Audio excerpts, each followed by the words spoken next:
Hi BookTube, it's Amy. Package just arrived.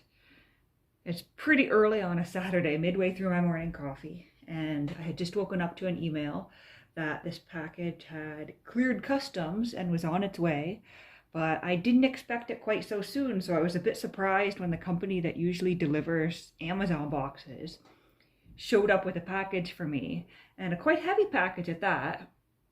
And then I opened it up here and immediately saw all this old newspaper and said, oh, I know exactly what this is. Because it's books.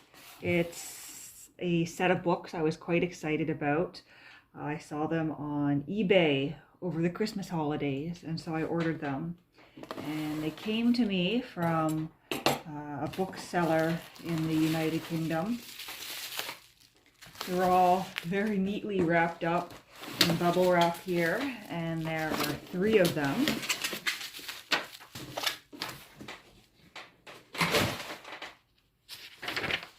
Yeah. So this is a 3-volume set. It was, I think, $45 US plus the shipping, which isn't really bad. Actually, that's pretty good for what I've got here. And I'm hoping it's going to be exactly what I thought I was getting. We'll find out in a moment here. I think I might open, let's see, are they in order here? Let's open this one first. This is part 1. Very gently get our bubble wrap off here. So this is the catalog for, oh, and we've got a glare there because it's a sunny day. Let me rearrange this camera a bit to hopefully get rid of that glare. No, I think unfortunately the glare is just going to be there just because of the angle and the fact that they're wrapped in plastic. But this is the catalog for A. Edward Newton's collection of books and manuscripts to be sold at auction by Park Burnett Galleries Incorporated in New York, April 16th, 17th, 18th of 1941. So after A. Edward Newton's death, and he was a noted writer and collector. He wrote numerous volumes of essays on book collecting and literature. And I own a bunch of them and I love them. But after his death, he had wanted, or he had hinted at some points in his life, and his family had come to the decision that his collections would be sold at auction. And I think it used to be a lot more common than it is now. Now, I think catalogs are mostly just available online, but it used to be common to publish catalogs, and especially when it's someone as well known as A. Edward Newton, catalogs were occasionally published, you know, in a quality book format like this, because not only buyers, but general readers and the public in general would be interested in discovering what was in his collection. So there's volume 1.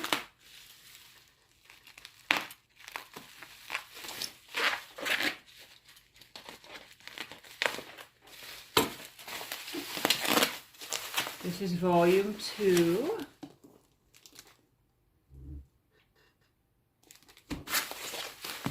And I'll adjust this camera after I'm finished getting these out of the bubble wrap so that you can see the books a little bit better.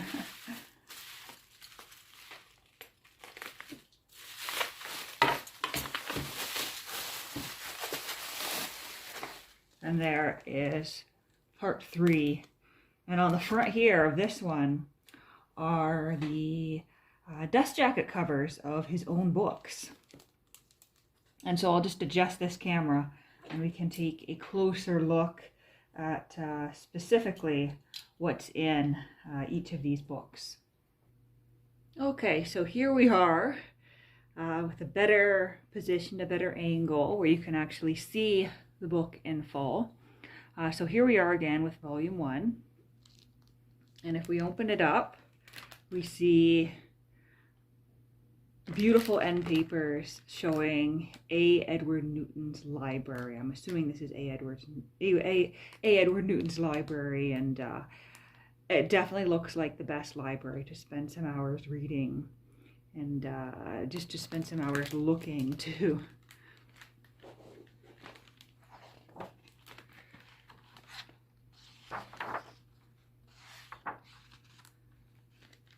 So we have a frontispiece here, and the title page 2, of course. Rare books, original drawings, autograph letters, and manuscripts collected by the late A. Edward Newton, removed from his home, Oak Knoll, Dalesforth, PA, for public sale by order of the executors under the will of A. Edward Newton, deceased, E. Swift Newton and Brandon Beringer, at the Park Burnett Galleries Incorporated, 30 East 57th Street, New York, 1941.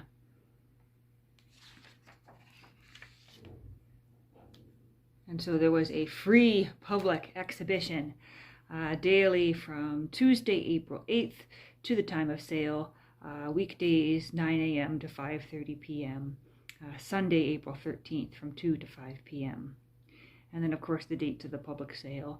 And that would have been so much fun, just to go to the public exhibition to see something like this.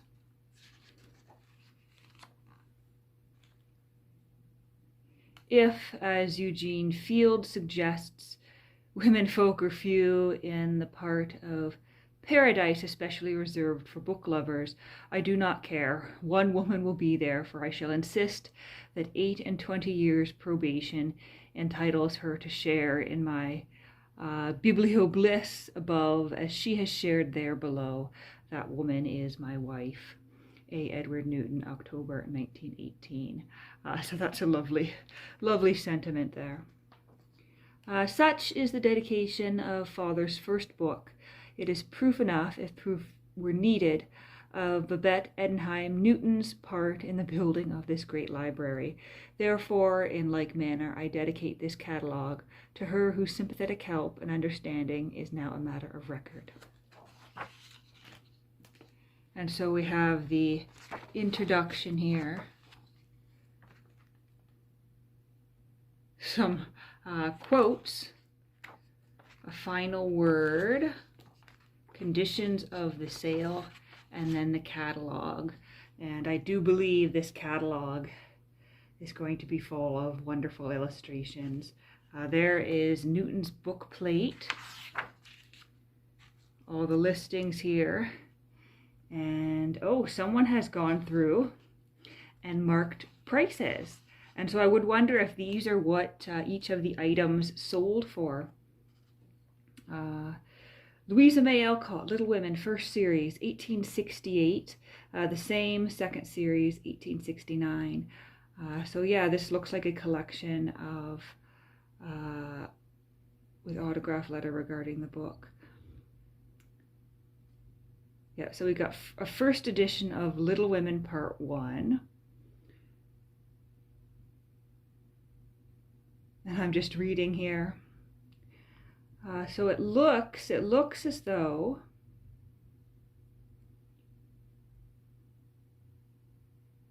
these were some first editions of Louisa May Alcott works, with a short letter as well, and so that went for $190 US, which would have been fairly substantial in 1941.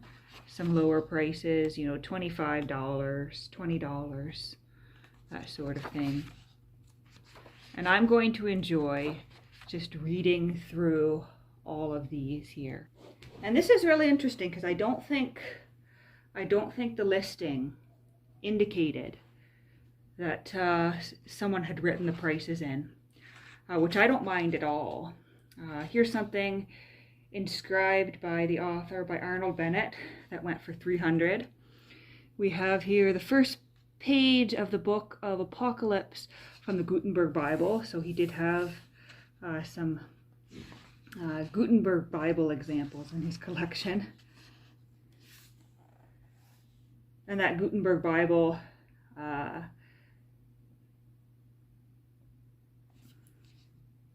that page from the Gutenberg Bible was part of the whole book. And just that book from the Gutenberg Bible apparently went for $6,000 at the time. So let's flip a bit through. Yep, there's some William Blake. He had William Blake in his collection. And as we can see, Christ raising the son of the widow of Nain, young man, I say unto thee, arise. The original William Blake watercolor went for $6,700.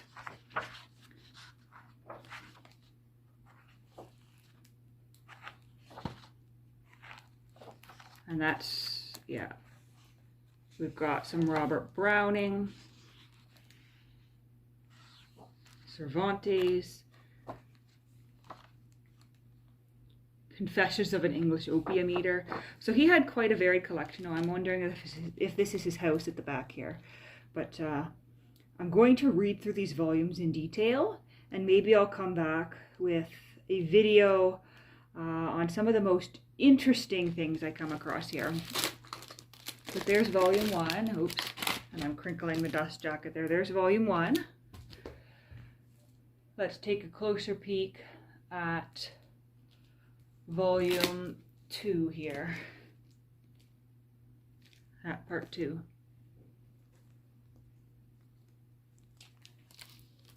We've got the same end papers with his library again. Another beautiful frontispiece, a photograph. I'm not quite sure who all these people are, but they're having a wonderful tea in his library.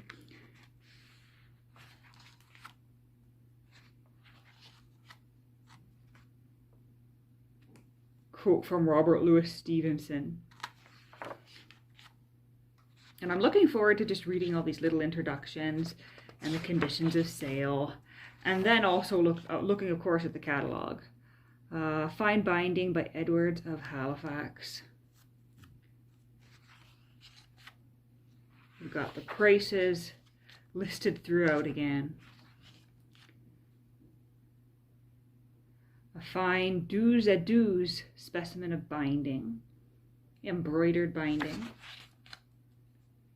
Things going for 40, 65, 12, 17. So he had a massive collection. Oh, an Oliver Goldsmith autographed script, epitaphs, and verses for $775. But he had a massive collection.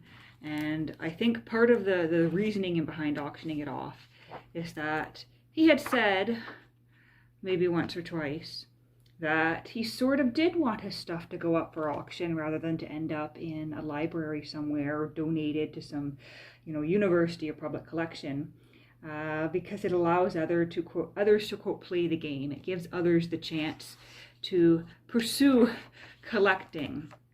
And if people build up these big collections and everything ends up in a public institution, then the reasoning is that there's really nothing left, or not much left, for collectors to seek out. And so in a way he thought, or he felt, or his family felt, that he would want his things put back out for private collectors to pursue. Pen and ink portrait by John Keats. Rudyard Kipling.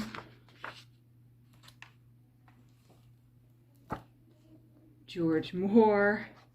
And these must be the small ones, 7, 10, 5.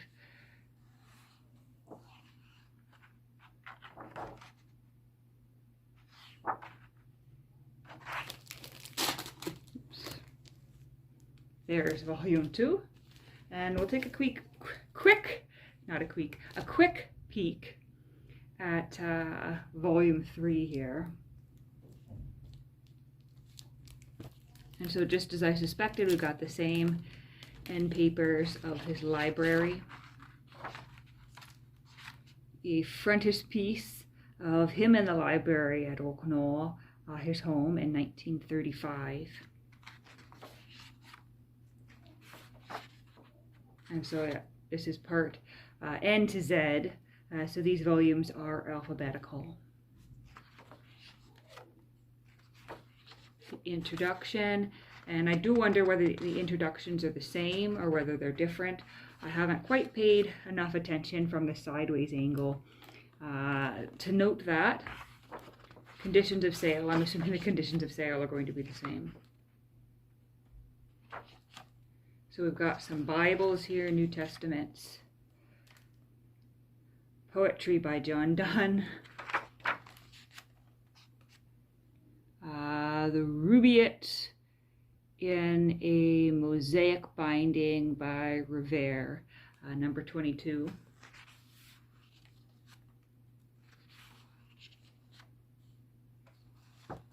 And as I said, I'm going to leisurely read through the whole catalog, and maybe I'll return with a video talking about some of the most interesting or choicest finds in these 3 volumes.